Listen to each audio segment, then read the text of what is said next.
Ang panimulang kwento ng Chapter 9. 12:04 p.m. sa infirmary ng akademya. Ang hangin ay punong-puno ng matapang na amoy ng disinfectant at nananatiling tensyon. Nakatayo si Instructor Cheng na habang nakakross ang braso, at ang kanyang ekspresyon ay lantarang seryoso. Hindi niya sinubukang itago ang kanyang pagkairita matapos siyang punahin dahil sa kanyang medyo extreme na pamamaraan ng pagtuturo. Gayunpaman, hindi ito ang unang pagkakataon na gumawa ng ganitong gulo si Cheng na. Ang Student Council President ay nakaupo sa tabi ng hospital bed. At mahinahong pinayuhan si Cheng na para sa mga freshman na kalalagay pa lamang. Hindi na kailangang magpataw ng mga test na sadyang provocative na itinutulak ang mga estudyante sa bingit ng physical collapse. Agad na nakipagtalo si Cheng na. Ang kanyang mga mata ay nanlamig. Puno ng hindi matitinag na paninindigan.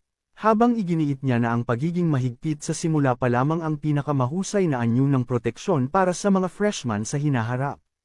Sa harap ng katigasan ng ulo na matagal nang naging trademark ng babaeng instructor. Ang Student Council President ay nanahimik na lamang at piniling hindi na ituloy ang pakikipagtalo. Biglang lumambot ang titig ni Cheng na habang tahimik siyang tumitingin kay Shaolin, na nakahiga pa ring walang kibo sa kama. Nagpakawala si Shaolin ng isang mahinang ungol habang dahan daw ang bumabalik ang kanyang kamalayan matapos ang matinding pisikal at mental na shock mula sa naunang dungeon trial. Habang dahan-dahan niyang iminumulat ang kanyang mga mata, nakita ni Shaolin ang kanyang sarili na nakatitig sa dalawa sa pinaka-impluensyadong figura sa student body. Parehong naghihintay sa kanyang paggising. Habang pilit na bumabangon upang maupo, napagtanto ni Shaolin na ginagamot siya sa highest class medical room ng Dawn Academy. Napuno ng mga kamangha-manghang advanced technology. Ngumiti ang president at ipinaliwanag na kapag ang isang tao ay lumabas mula sa isang full immersion simulation space, ang pagkapagod ay pilit na kumikapit sa katawan sa halip na ganap na maglaho gaya ng nararamdaman pagkatapos ng mga ordinaryong virtual dungeon runs. Inamin ni Shaolin na ang pananakit ay kumakalat sa bawat kalamnaan ng kanyang katawan. Napakamahal na presyo nito para sa pagsisikap na ginawa niya upang hamunin ang isang kaaway na mas mataas ang level kaysa sa kanya. Nang makitang naging matatag na ang kondisyon ni Shaolin, lumingon ang President kay Cheng na at hiniling dito na umalis muna upang makapag-usap sila ni Shaolin ng pribado. Binigyan siya ng President ng isang mapag-utos na tingin, sapat na malakas upang si Cheng na, sa kabila ng pag-aalangan, ay walang magawa kundi sumunod habang kinakagat ang kanyang labi sa inis. Tahimik na kinasama ng loob ni Cheng na ang nakikita niyang tila favoritism ng president. Sa kabila ng reputasyon nito sa pagiging patas, may kasamang iritableng singhal siyang tumayo at lumakad palayo. Ang kanyang eleganteng figura ay nagpapakita ng lantarang pagkagalit bago naglaho sa likod ng pinto. Ngunit ang kanyang mga hakbang ay biglang huminto sa may pintuan. Sa gitna ng madramang katahimikan, lumingon pabalik si Cheng na at nagsalita sa isang matalim na tono. Matatag niyang idineklara na hindi siya ang uri ng tao na sumisira sa kanyang mga pangako. Inanunsyo niya na ang privilege ni Shaolin na makaalis ng klase ng maaga ay aprobado na. Itinuturing niya itong isang karapat-dapat na gantimpala para sa hindi matitinag na willpower nito. Gayunpaman, bago tuluyang umalis, hindi nakalimot si Cheng na mag-iwan ng isang nakakangilabot na babala. Ang mga taong sadyang greedy upang pagsabayin ang magic at martial arts ay madalas na hindi nauuwi sa mabuti. Pinayuhan niya si Shaolin na mag-isip ng mabuti habang pinapanood niya ang paglaho ng magandang figura nito. Tahimik na inamin ni Shaolin na ang senior na kilala bilang Tyrant Dragon Lady ay sa katunayan ay isang taong namumuhay sa ilalim ng napakapatas na mga prinsipyo. Tumakim ang Student Council President. Opisyal na siyang pumasok sa usapan ngayong ang lahat ng walang kinalaman ay nakaalis na sa silid. Tinanong niya si Shaolin kung nabasa na nito ang freshman handbook, at ipinaalala sa kanya ang isang partikular na babala sa loob nito. Ang mga estudyante ay malinaw na pinapayuhan na huwag pumili ng napakaraming magkakasalungat na courses. Ang physical path ay kinabibilangan ng swordsmanship at martial arts, habang ang magic path naman ay kinabibilangan ng meditation at perception, dalawang ganap na magkaibang mundo sa aspeto ng kalikasan ng kanilang kapangyarihan. Ang pagkakahati sa lakas ay hindi lamang nakikita sa mga panlabas na skills. kundi pati na rin sa core direction ng bawat individual, kung saan ang specialization ang susi na nag-aakay sa landas ng kadakilaan. Inamin ng Student Council President na ang pagsasanay sa parehong martial arts at magic ay maaaring magbigay ng napakalaking combat advantages sa unang taon, na magbibigay daan kay Shaolin na makibagay ng may flexibility sa anumang sitwasyon. Gayunpaman, bawat course ay kalaunang magsasanga-sanga sa maraming mas maliliit na disciplines. Habang umaangat ang mga estudyante sa mas mataas na mga antas, ang pasanin ng oras at pagsisikap na kinakailangan ay tataas ng maraming beses, na nagiging sanhi upang bumagsak ang karamihan sa mga henyo bago pa man nila maabot ang rurok ng kaluwalhatian. Ngunit ang kanyang mga mata ay hindi nagpakita ng kahit katiting na bakas ng pag-aalinlangan o takot sa harap ng mga paghihirap na ibinabala sa kanya. Inihambing ni Shaolin ang proseso ng pag-aaral sa paglaki ng isang puno habang lalong tumataas. Lalong nagiging masalimuot at mahirap ang mga sanga nito. Malinaw niyang isinaad na nauunawaan niya ang mga hamon sa hinaharap.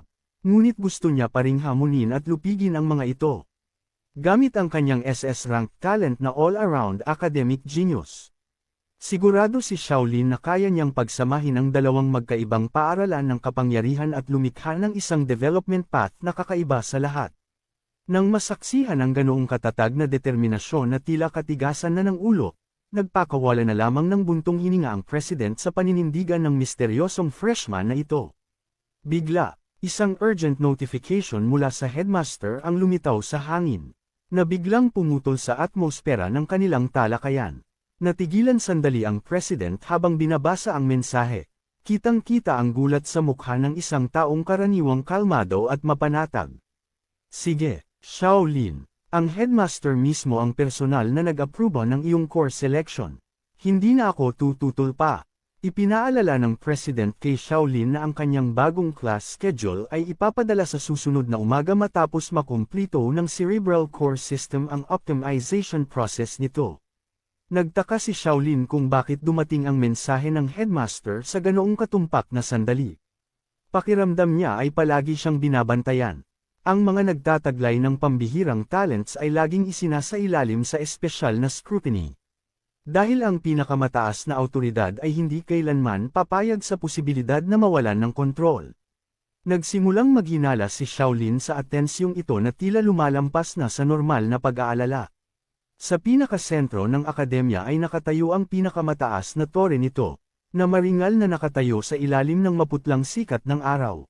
Ito ay isang lugar na nagtataglay ng mga lihim na hindi kailanman maaabot ng mga ordinaryong estudyante. Sa likod ng mga pinto ng maringal na opisina ng headmaster, isang matandang figura ang tahimik na nakatayo, nakatanaw sa buong akademya sa pamamagitan ng malawak na bintana. Isang mapaglarong boses ang biglang umalangaw-ngaw. Nagtatanong kung bakit ang matandang headmaster ay tila hindi karaniwang nababagabag ngayong araw. Ang may-ari ng boses na iyon ay walang iba kundi ang Central Control System ng Dawn Academy. Nagkatawang tao sa anyo ng isang babaeng may puting buhok, at makinang na mapulang mga mata na puno ng kakulitan. Ang headmaster ay lumingon at nagkomento na tila ang Central Intelligence ng akademya ay nakorrupt na ng anime culture mula sa Planet Blue Star. Hindi pinansin ng babae ang komento. Sa halip, ipinagmalaki niya ang kanyang hairstyle at damit, na sinasabing ang hitsura na ito ay napaka-trendy sa Earth, at maaaring makatulong pa sa kanya na makahanap ng mga bagong kaibigan. Ipinaalala ng headmaster sa AI girl ang kanyang highly classified status, isang pag-iral na ang presensya ay alam lamang ng iilang piniling tao sa tuktok ng power structure. Ngumuso ang babae sa inis. Nagrereklamo na ang headmaster ay masyadong nakakabagot. Binago niya ang paksa sa pamamagitan ng pagpuri sa freshman class ngayong taon. At binanggit na ilang estudyante ang nagtataglay ng S-rank talents. Pagkatapos ay tinanong niya kung bakit tila balisa ang headmaster. Nagpakawala ng buntong hininga ang headmaster at isiniwalat ang isang nakakagulat na katotohanan.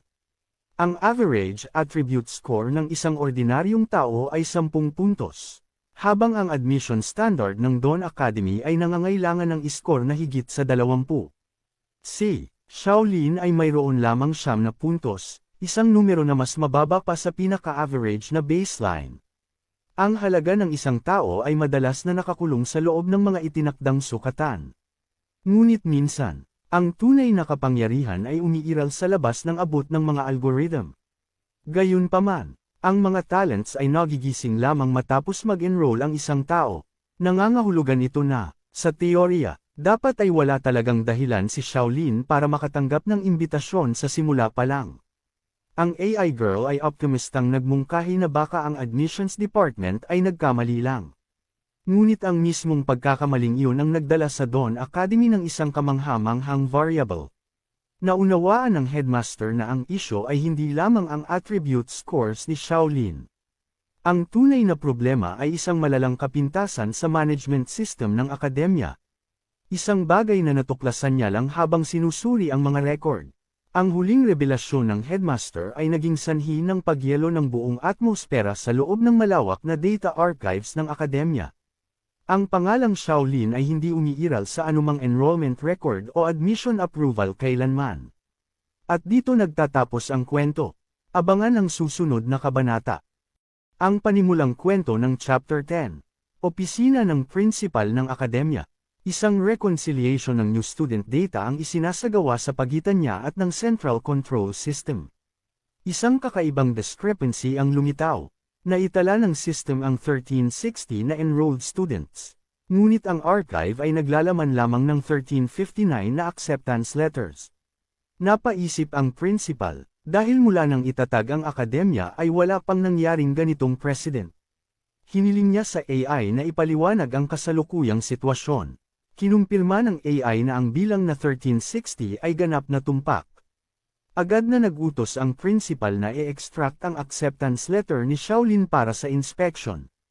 Ngunit ang sagot ay nag-iwan sa kanya na tulala. Ngumiti ang babaeng may puting buhok at inanunsyo na maging ang principal ay walang authority na tingnan ang dokumento. Ano? Hindi makapaniwala ang principal sa kanyang narinig. Ang kanyang mukha ay nagpakita ng gulat sa hindi makatwirang access restriction na ito, isang student record na nasa labas ng kontrol ng pinuno ng akademya. Inamin ng system na pareho silang nagulat. Nag-iba ang tingin ng principal habang nag-iisip. Nagpapaiwatig ito na may ilang misteryosong puwersa o mas mataas na authority ang nasa likod ni Shaolin. Dahil alam niyang hindi niya maaaring ipilit ang issue. Nagpasya siyang huminto at nag-utos na gamitin ang Supreme Authority upang e-encrypt ang lahat ng new student records. Maliban sa mga files na may special permissions, mabilis na tumungo ang Central AI bilang pagsang-ayon na isagawa ang security request.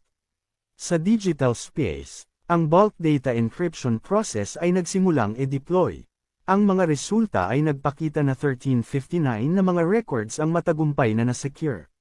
Isang special file lamang ang nanatiling nakalock at patuloy na protektado sa highest level.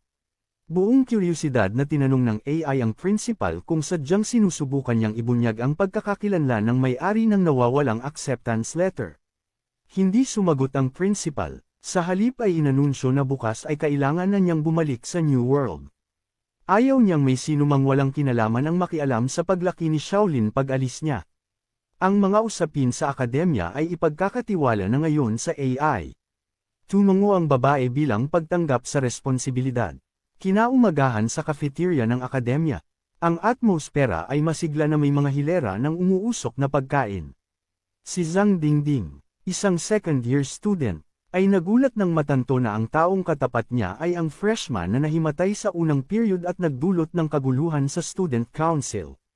Huminto sandali si Shaolin sa pagsubo, iniisip na ang mga tsismis ay tunay na kumakalat ng mas mabilis pa sa hangin. Inamin niya na ang klase sa araw na iyon ay sadyang overwhelming. Nag-click ng dila si Zhang Dingding sa simpatsya, sinasabing si Teacher Cheng na ay talagang nakakatakot. Tumango si Shaolin bilang pagsang-ayon tungkol sa matinding pressure na idinudulot nito. At binago ang paksa. Nagtanong si Shaolin tungkol sa panoramic simulation arena. Dahil narinig niyang mga instructors lamang ang pinapayagang magbukas nito.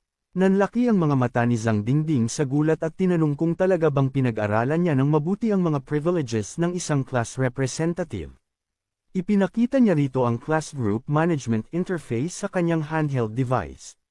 Sa titulong iyon, Maaaring mag-approve si Shaolin ng mga simulation arena usage requests mula sa mga class member sa ngalan ng isang guro. Higit na mahalaga, mayroon din siyang karapatan na mag-submit ng request para sa sarili niya at i-approve ito ng walang pahintulot ng sinuman. Sinunod ang mga instruction. Nag-navigate si Shaolin sa Panoramic Simulation Student Registration at pinindot ang Submit Request button. Tumawa si Zhang Dingding. Sinasabing dahil isa lamang siyang freshman ay tiyak na auto-reject ng system ang kahilingan. Ngunit sa isang sandali lang, tumunog ang approval chime, na ikinagulat niya ng husto kaya naibugan niya ang kanyang iniinom. Hindi makapaniwala si Zhang Dingding sa kanyang nakikita. Naalala niya na noong siya ang class representative ay kailangan niyang maghintay ng 3 linggo para sa approval. Ngunit sa kanya, na-approve ito agad-agad. Ipinaalala niya rito na ang arena ay para lamang sa mga second years. Ang bawat pagbubukas nito ay nagkakahalaga ng 500 reward points at kung maipapasa mo ang challenge ay maibabalik ang mga ito. Ang pagkatalo ay nangangahulugang mawawala ang lahat ng puntos na iyon. Nagkalkula si Shaolin, mayroon lamang siyang 800 points. Ibig sabihin, hindi siya maaaring magkamali sa darating na session. Ang kanyang layunin ay makakuha ng pwesto sa top 3 ng Zhonghe exam upang makuha ang karapatang pumunta sa New World ng maaga. Ito ang tanging landas upang malampasan ang kanyang kasalukuyang kapangyarihan. Naalala ni Shaolin ang sinabi ni Qin Chuan na ang posisyon ng class leader ay muling pipiliin pagkatapos ng Zhonghe exam. Naniniwala siya na pagkatapos ng exam, mawawala kay Shaolin ang class leader post at ang mga privileges nito. At hindi pa nagtatagal, ang maskuladong estudyante na si Wang Dalan ay galit na galit nang malaman na nakuha ni Shaolin ang class leader position. May pagkairita niyang tinawag na mahina si Shaolin at sumumpang tuturuan ito ng leksyon sa lalong madaling panahon. Matapos malaman na ang class leader ay maraming privileges na makakatulong sa pagpapalakas. Ayaw ni Shaolin na mapunta ang papel na iyon sa ibang tao. Sa Class 7, ang pinakamalakas ay si Gu Xiaoyu at ang pangalawa ay si Wang Dalan. Alam ni Shaolin na kapag si Wang Dalan ang namuno, tiyak na pagbabawalan siya nitong gamitin ang training arena.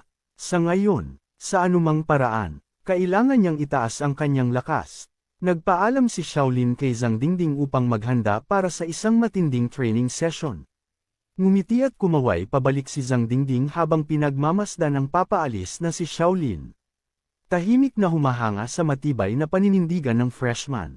Sa fitness room ng akademya, nananatili pa rin sa hangin ang pagkapagod pagkatapos ng klase. Inayos ni Luang Zhawei ang kanyang salamin. Habang nangungut siya na hindi makapaniwalang ang isang may ganoong kababang stats na tulad ni Shaolin ay magiging class leader. Nagliyab ang galit ni Wang Dalan at pinirata ang bote ng tubig sa kanyang kamay. Tumalsik ang tubig sa kung saan-saan habang inilalabas niya ang kanyang pagkadismaya. Sinumpa niya ang mga instructors bilang tamad at irresponsible sa pagpili kay Shaolin, na itinuturing niyang trash. Nang makita si Shaolin na mag-isang nagsisipag pagkatapos ng klase, lalong nainis si Wang Dalan. May hinanakit niyang binanggit si Gu Xiaoyu at sumumpang gaganti sa ginawa nitong pangmamaliit sa kanya. Ayaw nang maghintay ni Luang Zhawei ng 3 buwan para sa exam. Gusto niyang parusahan si Shaolin agad-agad. Isang mungkahi na kumuha sa interes ni Wang Dalan. Sinimulang ilahad ni Luang Zhawei ang isang plano. Sinasabing may kilala siyang second year sa discipline department. Ang anumang violations ay kababawasan ng points. At isang masamang pakana ang nagsimulang mabuo. Samantala, patuloy si Shaolin sa pagtakbo sa treadmill. Ang experience points para sa base stamina skill ay naiipon sa bawat hakbang. Basang-basa sa pawis at hingal na hingal, hindi huminto si Shaolin. Buong katigasan niyang tinitipon ang lahat ng makakaya upang i-upgrade ang kanyang mahinang pangangatawan. Nakahinga siya ng maluwag nang tingnan niya ang oras. Malapit na ang 7:00 ng gabi. Tapos na ang isa pang high-intensity session. Kinalkula ni Shaolin na aabutin siya ng 10 minuto para makabalik sa dorm at umabot sa curfew. Kampante sa bilis na ito. Inaasahan niyang ang kanyang stamina skill ay aabot sa level 2 sa susunod na linggo. Ngunit nang hawakan niya ang doorknob upang umalis, natigilan si Shaolin. Hindi gumagalaw ang pinto gaano man niya ito piliting itulak. Isang pakiramdam ng kaba ang bumalot sa kanya. Pinakatitigan niya ang pinto at napagtantong may mali. Sa kanyang sindak, nalaman ni Shaolin na ang tanging pinto ay nilock mula sa labas. Nahulog siya sa isang trap at nakulong sa dilim bago mag-curfew sa loob ng bakanteng gym. At dito nagtatapos ang kwento. Abangan ang susunod na kabanata.